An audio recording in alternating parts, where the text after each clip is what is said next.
Estas cardosinas são proteínas, são moléculas que existem nas flores do cardo, nos pistilos, na parte roxa e na parte branca da flor do cardo, e que são proteases, ou seja, elas têm a capacidade de cortar outras proteínas, nomeadamente as proteínas do leite, as caseínas, e assim conseguem coagular o leite e estão na base então da formação do queijo. Para tentar perceber o que é que a flor do cardo tinha de tão de especial que permitia, quando adicionado ao leite, conseguir coagular, o professor Euclides Pires começou uma série de estudos. Um dos primeiros, mais importantes, foi com o professor Carlos Faro. Na altura era seu aluno de doutoramento, e com uma técnica, que é a cromatografia e outra de eletroforese, conseguiu purificar, ou seja, isolar essas proteínas que existiam na flor do cardo e depois caracterizar de alguma forma, ou seja, tentar perceber algumas características fundamentais destas enzimas que estavam então nessa flor do cardo e estavam envolvidas na coagulação do leite. Essa primeira enzima que foi purificada pelo Carlos Faro deu-se-lhe o nome de cardosina A. Foi então a primeira a ser identificada em 1991. Mais ou menos simultaneamente, e há coisas curiosas na investigação, que muitas vezes as perguntas são feitas em sítios diferentes, por pessoas diferentes, a mesma pergunta é feita, porque normalmente, ou isso pode acontecer, nós termos as mesmas dúvidas e tentar ir à procura de soluções para responder a essas dúvidas. E houve outra investigadora, a Salomé Pais, em Lisboa, que também ela, uma filha da Serra da Estrela, se questionou sobre, ou começou a investigar enzimas que existissem na flor do cardo.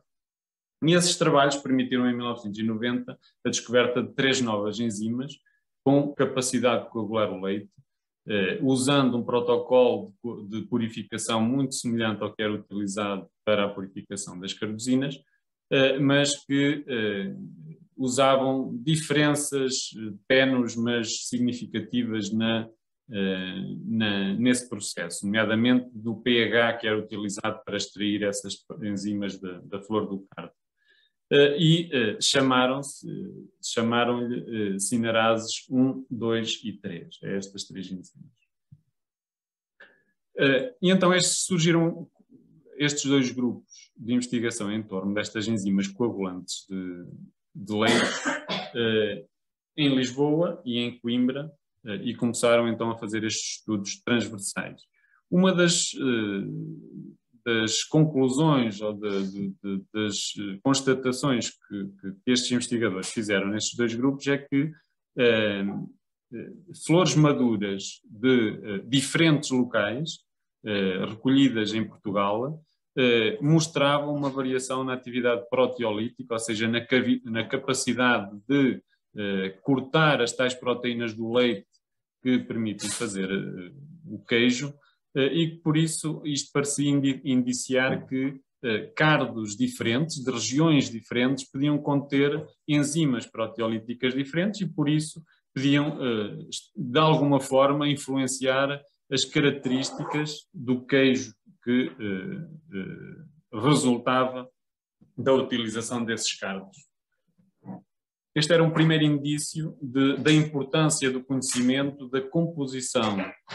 das cardosinas, dos diferentes tipos de cardosinas e de enzimas proteolíticas do cardo que existem nas suas flores, e da importância no impacto que essas diferentes constituições tinham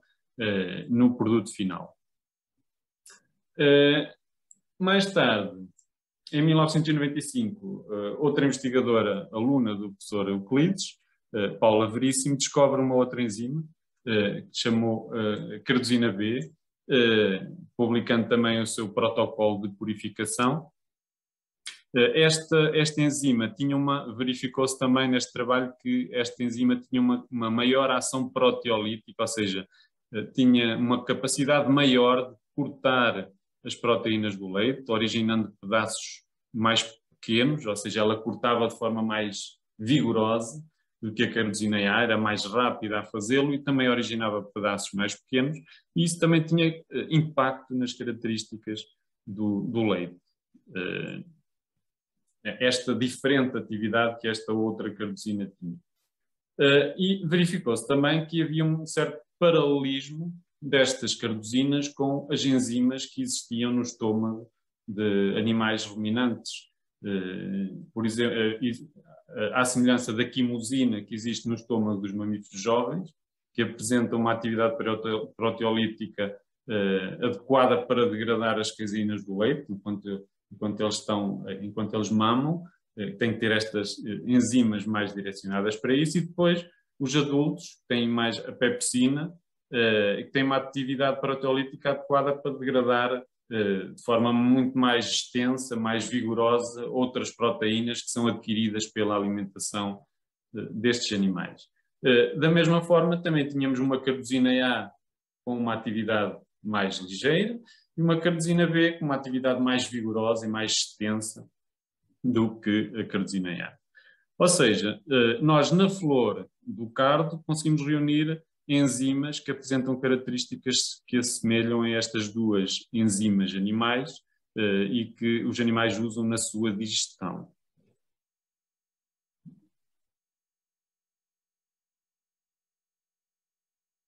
Em 1996, também a sequência de aminoácidos, ou seja, a composição exata destas enzimas foi determinada pela Paula Veríssimo e foi publicada. Ficou-se a saber exatamente quais são as pecinhas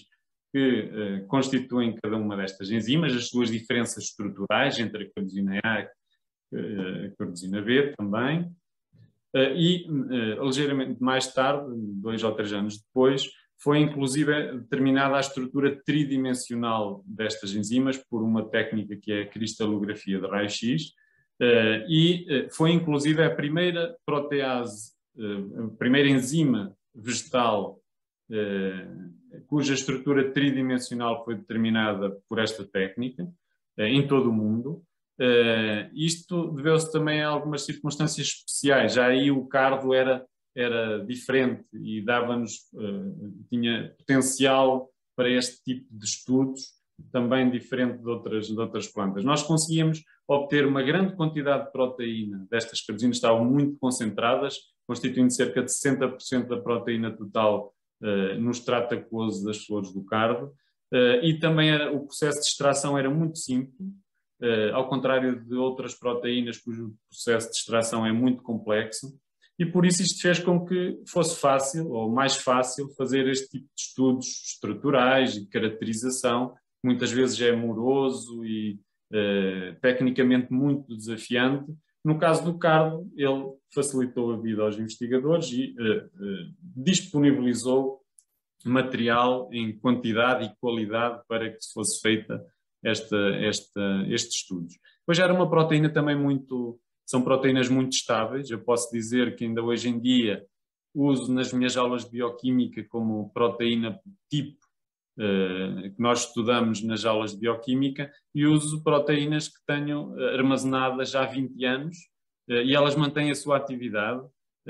congelada em planta, e faço a extração agora, descongelo e faço a extração e consigo enzima estável, ativa, ao fim de 20 anos, que não é uma coisa, é muito anormal no mundo das proteínas, das enzimas especialmente. Outro estudo permitiu identificar, para além destas carnosinas, dos genes das carnosinas A e B, também foram identificados genes para mais 2 carnosinas, a carnosina B e, a carnosina C e D, sendo que estas carnosinas, apesar de terem sido detectados os genes para essas proteínas, ou seja, a base genética para que elas fossem produzidas, até hoje, pelo menos do meu conhecimento, ainda não foram encontradas no cardo. São proteínas que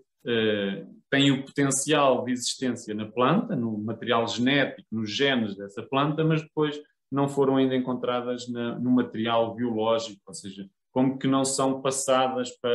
não são traduzidas para proteínas funcionais. No entanto, não se ficou por aqui o conhecimento e a identificação de cardosinas na flor do cardo. A sua variabilidade era muito maior do que aquela que se pensava de início. E já na década de 2000, mais precisamente em 2009, foi publicado um novo estudo por uma aluna da professora Marlene Barros, que também já tinha sido aluna do professor Euclides Pires, ou seja, são as tais sementinhas que se foram propagando a partir do professor Euclides, e que em 2009 foi então publicado este estudo que identificava mais 4 cardosinas, a cardosina E, F, G e H, numa fração que anteriormente ou durante muito tempo se chamou de cardosina A0, não se sabia muito bem o que é que estava naquela fração. Foram então identificadas mais 4 cardosinas, aumentando então aqui a variabilidade de enzimas presentes na flor do cardo.